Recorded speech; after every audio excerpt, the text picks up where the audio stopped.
दर्शक नमस्कार, हजुरहरू आरामै हुनुहुन्छ होला। म पनि एकदम आरामै छु। आज चाहिँ म फुलचौकी जान लागेको। आज मेरो मोटर ब्लग आउँछ अरे क्या। बाइकमा म आज राइड गरेर जान आँटेको। सो कस्तो के हुन्छ, अनि मेरो फर्स्ट टाइम हो राइड ब्लग, मोटर ब्लग अरे क्या। अब त्यही हो, म जान आँटेको, म जान्छु अनि म देखाइहाल्छु गएपछि। हजुरहरू लास्टसम्म मेरो भिडियो हेर्नु होला। अब मेरो क्यामेरा छैन, सो मैले अहिले भिडियो यहीँ राख्छु। अनि अब म बाटोमा जाँदै गर्दाखेरि मेरो यहाँ क्यामेरा छैन नि त, गोप्रो छैन, त्यही भएर मैले अब फोन राखेँ। अब म जान्छु।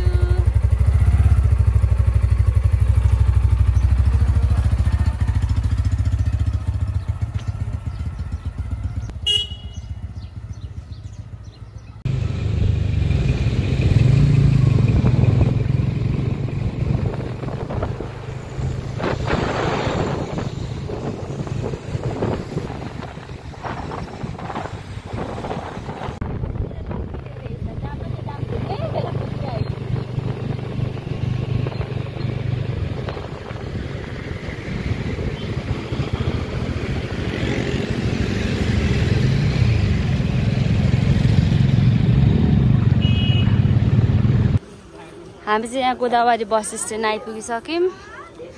अनि यो बाटो चाहिँ सिधै गोदावरी जान्छ।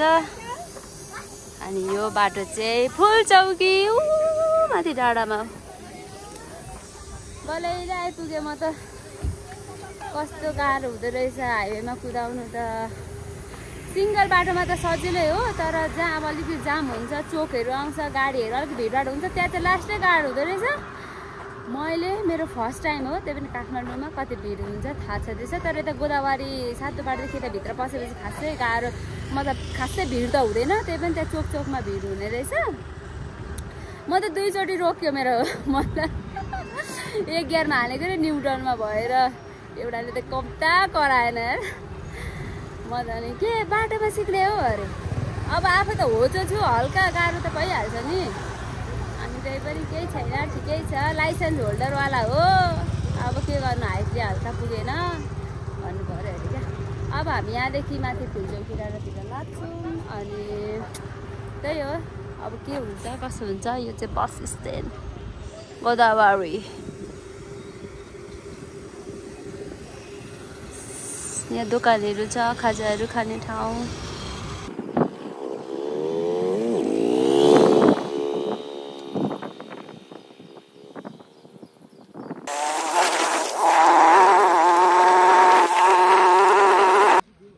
फुलचौकी आइपुग्यौँ हामी।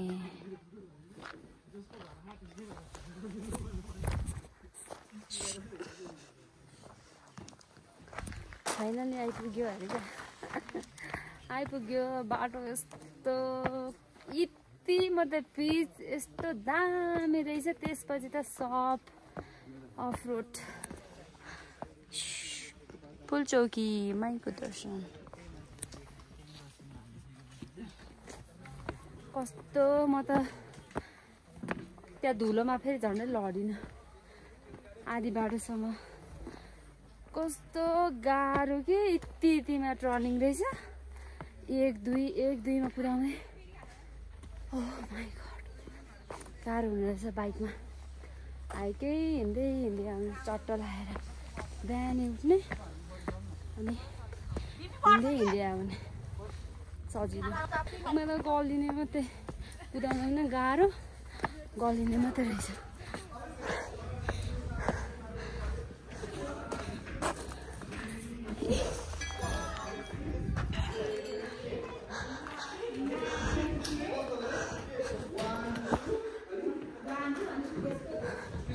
टिकटक कार्यक्रम हुँदै रहेछ। मेरो त कति छिटो यो उसमा ब्याट्री फुल भइहाल्छ हौ।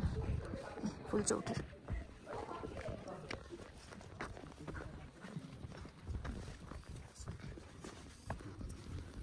यहाँ भगवानहरू पनि हुँदो रहेछ।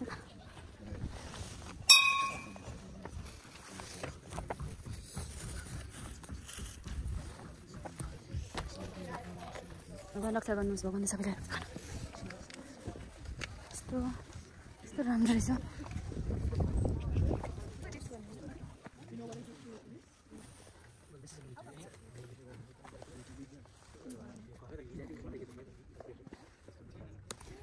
यहाँ चाहिँ एउटा फुलचौकी मन्दिर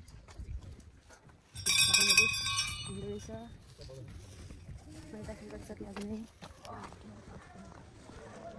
कता कता सबैतिर भगवान हुँदो रहेछ।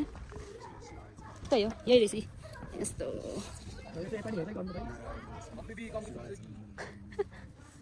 त्यहाँदेखि खासै भ्यूहरू चाहिँ नदेखिने रहेछ, सबै तुवालो लागेर हल्का हिमाल देखिने रहेछ। त्यसपछि सब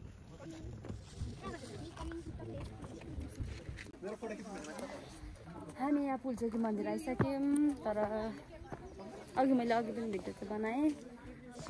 फुलचौकी मन्दिर हेलमेट लगाएर कपाल चाहिँ सब बिग्रेछ।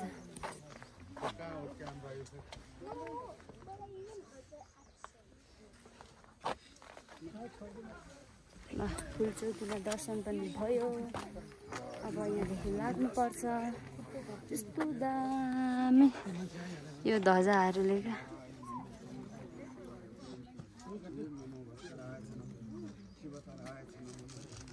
यस्तो दामी देखिन्छ यो ध्वजा।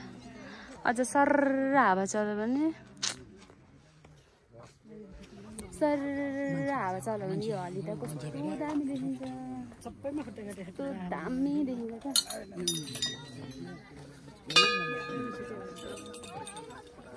यो पनि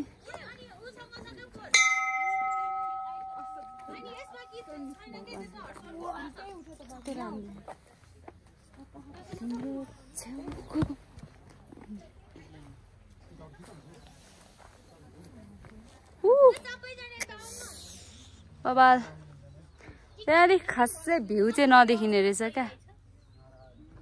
भ्यू चाहिँ यो तुवालो पनि लागेर होला यस्तो छ के। हुसे हो कि धुलो हो कि यो के हो धुलै होला सबै। यहाँ एउटा टावर रहेछ।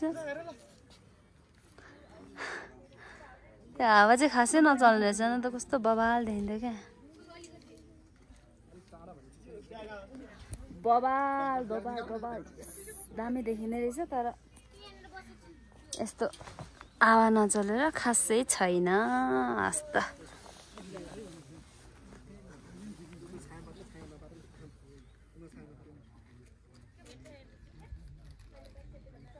हरे प्रभु जय 2700 मिटर प्रभु का चरण उपासदा कति कति पार तरे ओम जय जगदीश पावक पुरमुं।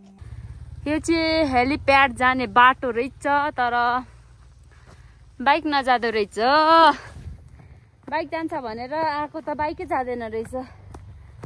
त्यही भएर अब फेरि हामी लागेको। फुलचौकी चाहिँ जाँदो रहेछ बाइकै। तर हेलिप्याड जाने जाँदा चाहिँ हाइकै गरेर जानुपर्ने रहेछ। नजाने रहेछ बाइकहरू। सो साथीहरू हजुरहरू आउनुभयो भने ट्रेकिङकै लागि आउनु होला। बिहानै उठेर यो हेलिप्याड चाहिँ बाइक जाँदैन रहेछ, हिँड्दै जानुपर्छ है साथी हो।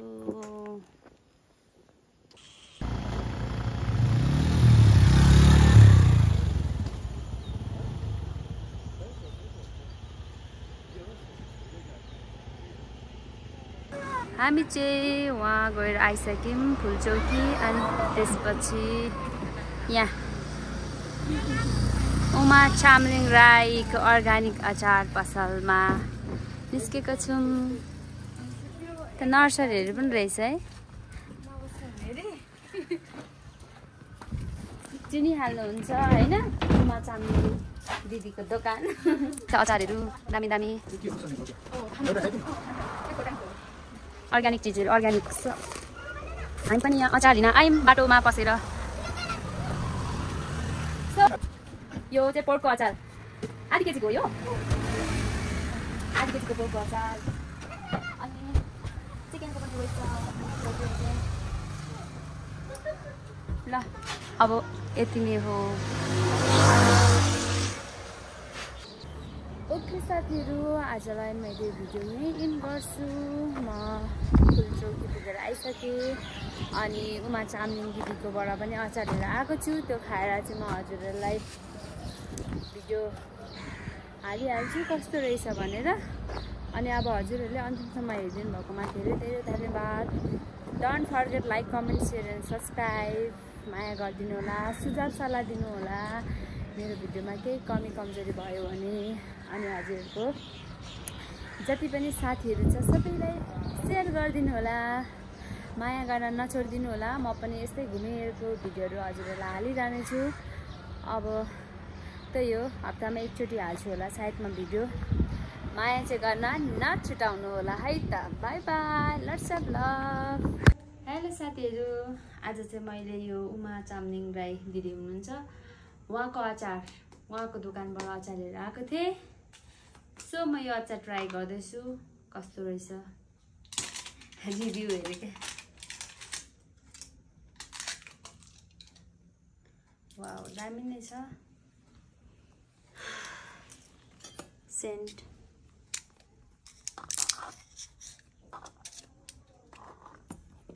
हल्का सुक्खा चाहिँ सुक्खा सुक्खा रहेछ।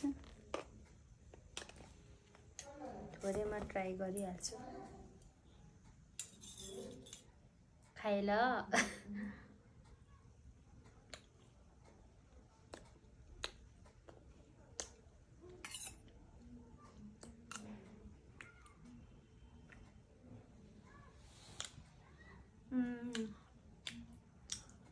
मिठै हो,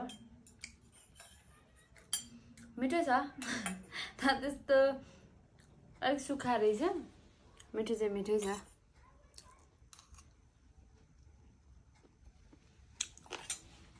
दामी।